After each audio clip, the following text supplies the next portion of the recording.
som. Amém? Saúde, irmão, com a paz do Senhor. Igreja, pode se assentar. Cumprimento também quem nos assiste à internet. Deus abençoe sua vida, que Deus possa ir de encontro ao seu lar. É muito bom estarmos aqui para ministrarmos a palavra do Senhor. Deus da providência. Que coisa linda, irmãos. Não tem como, nesse período de pandemia, nós não ficarmos firmes, crendo em Deus. É algo maravilhoso. É interessante, irmãos, porque nos dias de hoje, muitos querem a providência, mas não querem o Deus da providência. E esse período de pandemia, irmãos, nos ensina isso. Nós não queremos a bênção, mas sim o Deus da bênção. E o texto que eu quero trazer nessa noite, irmãos, ele vai falar sobre algumas coisas antes de nós declararmos o Deus da providência. Porque, irmãos, eu estava meditando em casa. Eu posso declarar, Deus proverá. Só que quando eu declaro com fé, Deus proverá, é diferente. A fé, ela faz a diferença naquilo que eu declaro. Declarar por declarar, você está jogando palavras ao vento. Declarar com fé, você está confiando que Deus vai agir naquilo que você está falando. Abra sua Bíblia no livro de Gênesis, capítulo 22.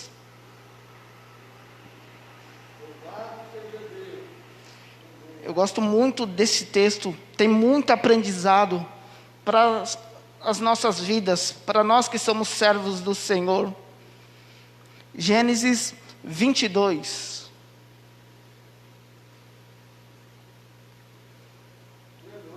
Amém? Diz assim o texto sagrado: passando algum tempo, Deus pôs Abraão à prova, dizendo-lhe: Abraão. Ele respondeu: eis-me aqui. Então disse Deus: tome seu filho, seu único filho, Isaque, a quem você ama, e vai para a região de Moriá. Sacrifique-o ali como holocausto, num dos montes que lhe indicarei. Na manhã seguinte, Abraão levantou-se e preparou o seu jumento. Levou consigo 2 de seus servos, e Isaque, seu filho. Depois de cortar lenha para o holocausto, partiu em direção ao lugar que Deus lhe havia indicado. No 3º dia de viagem, Abraão olhou e viu o lugar ao longe. Disse ele a seus servos: fiquem aqui com o jumento, enquanto eu e o rapaz vamos até lá. Depois de adorarmos, voltaremos. Abraão pegou a lenha para o holocausto e colocou no ombro de seu filho Isaque, e ele mesmo levou as brasas para o fogo e a faca. Levou as brasas para o fogo e a faca, e caminhando os dois juntos, Isaque disse ao seu pai Abraão: meu pai. Abraão respondeu: sim, meu filho. Isaque perguntou: as brasas e as lenhas estão aqui, mas onde está o cordeiro para o holocausto? Respondeu Abraão: Deus mesmo há de prover o cordeiro para o holocausto, meu filho. E os dois continuaram caminhando juntos. Somente até aqui, irmãos. O versículo 8 é onde eu quero enfatizar. Deus mesmo há de prover. Essa é a minha versão NVI. Na versão NVT vai dizer Deus há de prover. Na Almeida Contemporânea vai falar Deus proverá. Isso me chamou a atenção, que todos estão falando Deus proverá, Deus vai agir, Deus vai fazer. Só que para nós declararmos isso com fé, como Abraão ele é chamado de pai da fé, existe um processo em nossas vidas. E eu quero trazer isso, a vida de Abraão até chegar neste momento, e porque ele teve convicção que Deus ia prover. No capítulo 12, irmãos, começa a chamada de Abraão. Deus chama Abraão. Abraão ele tinha mais ou menos 75 anos quando Deus o chamou. É interessante, eu vou ler aqui, irmãos, porque é importante para a pregação. No capítulo 12 vai dizer assim: então o Senhor disse a Abraão: sai da sua terra, no meio dos seus parentes e da casa do seu pai, e vá para a terra que eu lhe mostrarei. Farei de você um grande povo e o abençoarei. Tornarei famoso o seu nome e você será uma bênção. Abençoarei os que te abençoarem e amaldiçoarei os que te amaldiçoarem. E por meio de você todos os povos da terra serão abençoados. Alguns elementos nessas promessas que Deus faz a Abraão. 3 me chamam a atenção. Vou abençoar quem te abençoar, vou te amaldiçoar quem amaldiçoar, e vou fazer uma nação abençoada de você. Ou seja, aonde você colocar a planta do seu pé, aonde você estiver, será bênção. Ele está falando, eu vou abençoar quem te abençoar, ou seja, quem estiver contigo não te fazer mal, eu também vou abençoar. Agora, quem te fazer mal, quem querer te amaldiçoar, eu vou amaldiçoar também. Ele está encorajando a Abraão. Então, Abraão se levanta e sai. Só que o que acontece? Abraão ele vai para o Egito. Chegando no Egito, ele tem medo. Então, ele fala para sua esposa, olha, fala que você é minha irmã. Não diz que você é minha esposa. Abraão teve medo. E aqui, irmãos, existe algo que eu quero enfatizar. Nós estamos tendo medo ou fé? Porque se Deus prometeu a Abraão, eu vou amaldiçoar quem te amaldiçoa, eu vou abençoar quem te abençoar. Agora Abraão ele teve medo e mente. Nós não podemos ter medo, irmãos. Nós temos que ter fé, temos que ter confiança, temos que ter esperança no Deus que nós servimos. Não importa o problema, a circunstância, nós temos que ter fé. Com medo você pode declarar, Deus vai prover. Mas eu estou tendo medo. Eu estou declarando com medo. Irmão, nós todos sabemos a grandeza do nosso Deus. A Bíblia vai falar que o oceano, os mares, é como uma concha na mão de Deus. Faz esse teste na sua casa. Abre a torneira e pega um pouquinho de água. Aquilo que fica na sua água, a Bíblia fala que aquilo é a mão de Deus. Todo o mar. Isso está mostrando a grandeza do nosso Deus. Ele mente. Abraão, irmãos, ele era um homem rico. Tinha muitas riquezas. Tinha muito gado, servos. Ele tinha riquezas. E também ele tinha um parente chamado Ló, que também tinha muitas riquezas. Então, aconteceu algo. Os pastores de Ló e os pastores de Abraão começaram a brigar entre eles, ter rincha. Então Abraão chega ao seu primo e fala, olha, é melhor a gente se decidir. Eu tenho muita riqueza, você também tem. É melhor nós sairmos, cada um ir para um lado, porque a terra não sustenta nós dois aqui devido às nossas riquezas. Aí ele vai falar para lá, olha, se você for para a esquerda, eu vou para a direita. Se for para o norte, eu vou para o sul. Ele fala, ele dá a opção para Ló escolher. E o Ló olha, ele fala, eu vou para lá. Abraão fala, vou para lá. Só que quando Ló vai, irmãos, ele chega no lugar, ele muda a direção, ele vai para perto de Sodoma. Isso aqui me chamou a atenção, porque eu fiquei meditando. Ló, ele olhou com egoísmo. Ló, ele olhou com cobiça. Ele olhou com seus olhos carnais. Opa, ali parece ser bom, eu vou para lá. Ele não pensou em Abraão. Será que Abraão não quer ir para lá? Não, lá parece ser bom, eu vou. E o que me assusta é que em Provérbios vai dizer que há caminhos que parecem ser bom, mas nos leva à morte. E infelizmente muitos cristãos estão olhando com olhos carnais. Perdeu-se aquela visão espiritual, que Deus está no controle, que Deus está operando, que Deus está na frente nas decisões que nós tomamos em nossas vidas. Ele olhou conforme ele quis. Abraão olhou conforme Deus ordenou. E isso é diferente, irmãos. Eu gosto muito do Antigo Testamento, quando os reis iam para a guerra. Antes de ir para a guerra, eles clamavam a Deus, eles pediam a Deus, jejuavam, colocavam o povo em jejum, até Deus falar. Quando Deus dava a resposta, aí sim eles iam para a guerra. Eles só iam para a guerra quando Deus falava. É interessante que mesmo se eles tivessem um exército mais fraco, as armas menos poderosas, Eles iam para a guerra, porque Deus falou para eles irem para a guerra. Eles estavam olhando com os olhos espirituais. É assim que nós temos que fazer, irmãos. Todas as decisões em nossas vidas é olhar com olhos espirituais, sendo guiado por Deus, crendo nele, tendo fé. Depois desse acontecimento, Deus ele vai fazer a aliança com Abraão. Ele faz a aliança que daria um filho a Abraão. Dali seria seu descendente. Abraão ainda falou para Deus: mas como? Eu não tenho filho. Eu não tenho. Vai ser meu servo, herdeiro. Deus falou: não. Eu vou fazer. Eu vou te dar um filho. Será um filho seu. Seu e da sua esposa. Um herdeiro seu. Aí ele vai falar: sai, olha para o céu, vê as estrelas, assim será a sua descendência. Eu fui pesquisar, irmãos, quantas estrelas Abraão poderia ter visto. Bateu isso na minha mente. Eu comecei a pesquisar. Na região do Oriente, ao olho nu, você consegue ver mais de 8.000 estrelas. É muita coisa. Aí eu comecei a meditar. Deus estava querendo confirmar mesmo para Abraão que grande seria sua descendência. Esse é o nosso Deus, irmãos. Um Deus que promete e cumpre. Um Deus que não fala assim: olha lá que você vai ter uma dúvida, talvez tenha uma ou duas estrelas. Não. O nosso Deus, ele prova, ele mostra.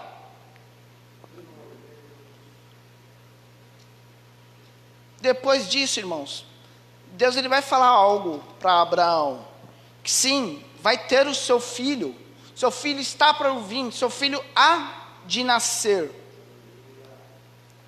No capítulo 18 é interessante, irmãos, que Sara teve medo. Quando Deus cumpre a promessa ali, fala assim: olha, você terá um filho. Sara teve medo e riu. Ainda ela falou para o Senhor: não, eu não ri. Não foi por causa disso. O medo, irmãos, ele mina as nossas fés. O medo faz nós desistirmos. O medo paralisa. O medo faz nós fugirmos. Irmãos, o que está acontecendo com a igreja do Senhor na face da terra? Está fugindo das lutas, está fugindo dos problemas, está fugindo das dificuldades. Os cristãos hoje eles estão meio assim, qualquer coisinha que vem foge porque tem medo. Mas não tenha fé que Deus vai operar, que Deus vai realizar, que Deus vai curar. E o inimigo, sabendo disso, irmãos, ele vai tentar contra as nossas vidas. Entenda uma coisa: Deus não vai te pôr medo. As provas que vêm, as lutas, as dificuldades, é Deus te testando.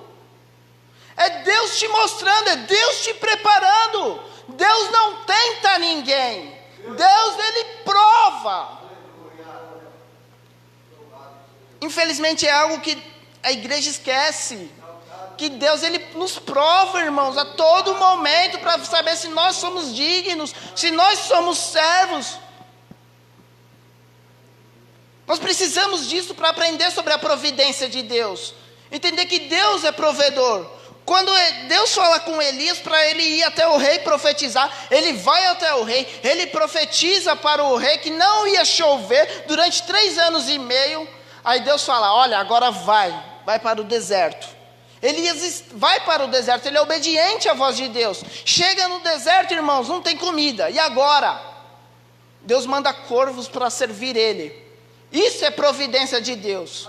Quando você não tem mais nada para fazer, quando você não consegue fazer mais nada, você não vê solução, Deus, ele vem e provê na sua vida. A providência, irmãos, é algo sobrenatural que só vem da parte de Deus. É por isso que nós temos que persistir. Não podemos desistir nunca. Porque nesses momentos, quando nós achamos que acabou, que não tem mais jeito, que é o fim, que Deus começa a agir sobre as nossas vidas. Meu Deus, eu creio, Senhor. Falando ainda de Elias, irmãos, tem algo que eu acho formidável. Quando a mulher de Sarepta, seu filho morre, essa mulher acusa Elias, Elias pega, ora, e ressuscita. É interessante que nunca houve, irmãos, relato na Bíblia de ressurreição. A primeira ressurreição registrada está aí. Olha só que é fé. Agora Elias sabia, pelo que ele passou, que Deus ia agir, que Deus ia dar providência para aquela mulher. Isso é ter fé, é esperar, confiar em Deus. Abraão estava começando a entender essas coisas, irmãos. Então acontece algo, Deus fala que vai destruir Sodoma e Gomorra, e Abraão começa a interceder. Aí agora que eu acho interessante, porque o homem que teve medo agora começa a dialogar com Deus, começa a conversar com Deus, ele começa a entender quem é Deus na vida dele. Aí ele fala, olha Deus, mas você vai destruir por causa de 50, será que não acha 50 justos? E Deus fala, tá bom, não vou destruir. Então Deus, mas 40, 30, 20, 10... Ele começa a dialogar com Deus, porque ele sabe que Deus é provedor. Talvez ele tenha pensado assim, se Deus tem o poder de destruir, Deus também tem o poder de preservar a cidade, de poupar a cidade. Então ele começa a conversar com Deus. Quando nós começamos a conversar com Deus, é porque nós começamos a entender quem é Deus nas nossas vidas e que Ele provê. E é através da oração que nós falamos com Deus. Infelizmente as igrejas não querem mais isso. Eu tenho algo que eu falo, irmãos, mas as pessoas ficam bravas. Eu falo que culto de oração está errado. As pessoas ficam bravas. Aí eu falo, sabe por que está errado? A oração tem que fazer parte do culto. Você não tem que separar um dia para fazer oração. Cada um é cada um. Esta é a minha visão. As orações têm que fazer parte todos os dias. Todos os cultos têm que ter oração. Eu lembro uma campanha que eu dirigi numa igreja, que eu coloquei esse propósito no meu coração, de pegar 20 minutos para a igreja orar. O culto começava às 8, 8h20, era oração. Dava 8 horas, a igreja estava começando a ficar vazia. O povo ia começar a chegar 8h20, 8h25 para não orar. Mudei a oração. Coloquei a oração para o final. Sabe o que mais me assustou? Pessoas que eu chamavam para orar, obreiros, não conseguiam orar mais de 5 ou 10 minutos. Como eu vou ter fé no Deus da providência se eu não tenho essa comunicação com Ele? Se eu não oro mais? A pandemia veio, irmãos. Quantos cristãos pararam de orar? Não oraram em casa. E Deus, Ele fala isso. A Bíblia fala que se quiseres orar, entre no seu quarto e vai orar. O culto não começa aqui. O culto começa nos nossos lares. Lá que começa o culto. Lá que começa a adoração a Deus. É nos nossos lares, é nas nossas casas. Muitos não estão podendo vir para a igreja por causa da pandemia. E por causa disso, vai parar de servir a Deus? Não, precisa levantar um altar de adoração dentro de casa. Depois disso, irmãos, Abraão vai parar em Gerar. E lá Abraão, ele mente de novo. Que ele vai falar de novo. Olha, Sara agora no caso, é minha esposa. Só que ele fala que não. Ele fala que é sua irmã. Medo de novo, irmãos, da morte. Como a vida de Abraão foi gerada com medo, mentira. Só que era um processo de aprendizagem na vida dele. O medo, ele não é ruim. Só que o medo não pode sustentar a sua vida. Você não pode mentir por causa do medo. Nós precisamos entender isso, irmãos. Então acontece um milagre. Após isso, acontece o nascimento de Isaac. Quando Abraão recebe Isaac, irmãos, nasce Isaac, Abraão tinha 100 anos. O chamado de Abraão foi mais ou menos com 75. Agora com 100. 25 anos do chamado até agora para se cumprir. 25 anos, Abraão, ele continuou caminhando, mesmo deslizando nas mentiras de vez em quando. Mas ele continuou caminhando, servindo, adorando e exaltando a Deus. Infelizmente, muitos cristãos estão abandonando a Deus na caminhada. Eu quero algo, só que não acontece agora. Então eu paro de servir a Deus porque não deu certo. creio que todos nós conhecemos pessoas assim. Vem para a igreja, pede, não acontece, sai da igreja. Para de servir a Deus e põe a culpa em Deus, fala um monte de coisa. Só que não entende que tem que esperar o tempo de Deus acontecer. Talvez a pessoa não tinha fé para que isso pudesse acontecer na vida dela. Então nasce o seu filho, nasce Isaac. E aqui é o capítulo agora, irmãos, que eu quero falar, que foi o qual nós lemos. O versículo anterior, o último versículo do capítulo 21, vai dizer que Abraão morou na terra dos filisteus por um longo tempo. Então Abraão morou ali e Isaac foi crescendo. E Deus ele pediu a prova para Abraão. Agora eu quero Isaac. Eu não sou pai ainda, mas eu não sei qual que seria o sentimento de Abraão em oferecer seu filho, o filho da promessa, o filho da sua descendência, o filho ao qual ia dar origem àquela promessa que Deus fez da grande multidão abençoada, entregar agora a Deus. E a Bíblia vai dizer, irmãos, no versículo 2, que na manhã seguinte Abraão se levantou. Isso ficou me martelando na minha cabeça. Abraão passou a noite pensando nisso.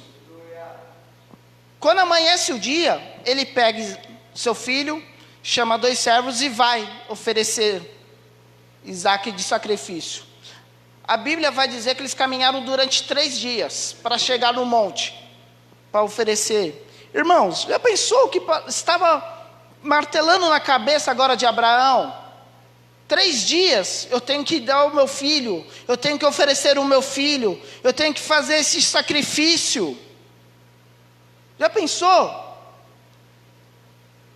O que é isso? Você passar 3 dias meditando nisso, pensando nessas coisas. Só que agora o homem que mentiu, ele continua, ele não desiste, ele vai honrar a Deus, porque ele sabe quem é Deus agora na vida dele.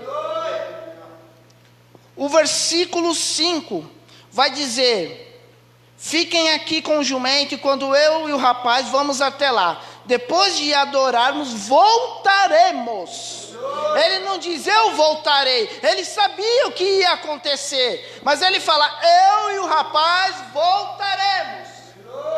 Ele declarou com fé que o milagre ia acontecer. Ele não saberia como, ele não saberia o que fazer, mas ele confiou que ele e o rapaz ia voltar. Isso é ter fé. É quando vocês, olha, as circunstâncias estão erradas, não tem mais jeito, acabou, vão me matar. Aí você olha e vê Deus, sabe quem é Deus e fala, eu e o menino voltaremos. É assim que você sabe quem é Deus. Eu aprendi quem é Deus logo no momento que eu retornei para Cristo, irmãos. Abri um parênteses aqui rapidinho. Eu estava muito bem, eu não estava na igreja, estava muito bem. Faculdade ia bem, o meu TCC ia virar um artigo científico, ia ser publicado numa revista de educação física. Eu estava com um rolo com uma menina, estava no meu emprego, estava tudo bem. De repente, vum, veio aquele temporal, veio aquela ventania. O meu irmão namorando uma pessoa, umbanda, que fazia trabalho para dentro de casa. De repente meu pai vai parar no hospital, os irmãos acompanharam. Aí minha supervisora me liga e fala assim, Eloy, a gente vai te mandar embora porque houve um erro no seu contrato de estágio. O meu artigo científico que ia ser publicado, o reitor olhou para mim, o reitor da faculdade, não vai ser mais. Tudo começou a dar errado. Se eu não trabalho, eu não pago a faculdade. Meu pai é internado, meu irmão daquele jeito, minha mãe chorando o tempo todo. Eu falei, não tenho o que fazer. Fui orar a Deus. Orei a Deus, me reconciliei com Deus dentro da minha casa. Isso foi numa quarta-feira. Na quinta-feira de manhã, o telefone toca. A minha supervisora, Eloy, vem aqui agora na empresa. A gente irá fazer um novo contrato para você.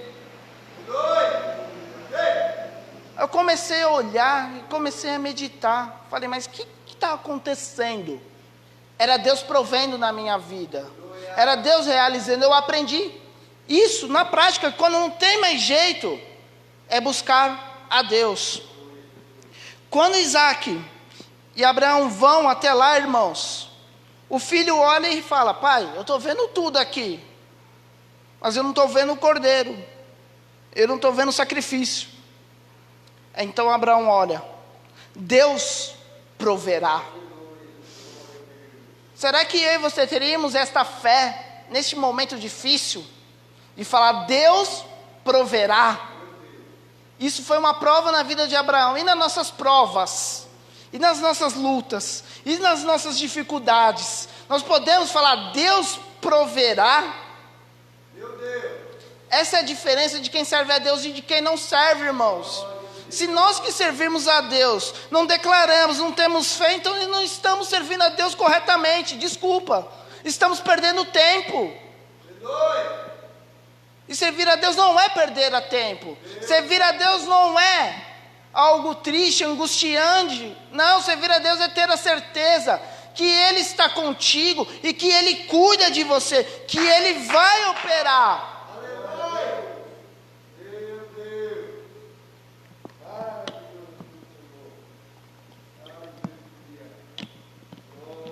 Então, irmãos, Ele prepara tudo. Ele prepara tudo. Ele coloca Isaac lá. Eu fico imaginando, ele vendo Isaac ali, irmãos, para ser sacrificado. Ele levanta ali o martelo e ele vai.